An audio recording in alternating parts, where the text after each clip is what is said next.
So it hasn't been a uber interesting free agency period for the Las Vegas Raiders so far.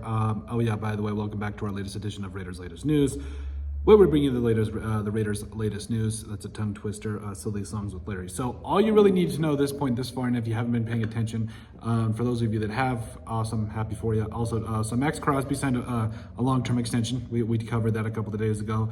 Also, early in the year, they signed Isaiah Palamau, which is going to be a fantastic addition in the box there. Oh, and the other day, they re-signed Malcolm Koonce to a one-year deal worth $12 million. That's fantastic because overall he is going to be a boom factor, especially in 2025 and beyond. And to be honest, if he was healthy this year, the $12 million is a bargain for what he's going to do. I fully expect him to be a guy that goes off for double-digit sacks if and when he does pan in on some of that potential. So that's good to see for Malcolm Koonce.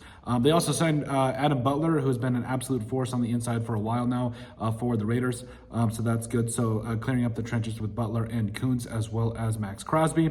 And then they have released Andre Jones as of yesterday, and you know that it's one of those things where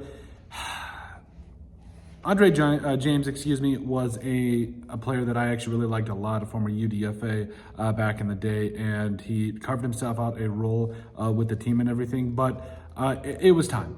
We knew that Jack Sparks-Johnson was going to come in and do his thing, and I wish Andre James nothing but the best. But overall, it came down to a thing where you drafted JPJ and expected him to be the guy for the next decade as well. So it is what it is. And I think that also those of you would be happy to know they also released Gardner Minshew, in a cap-saving move as well, saved over $9 million doing that as well. So that's good to see for the Raiders. And so there's going to be a lot more that happens.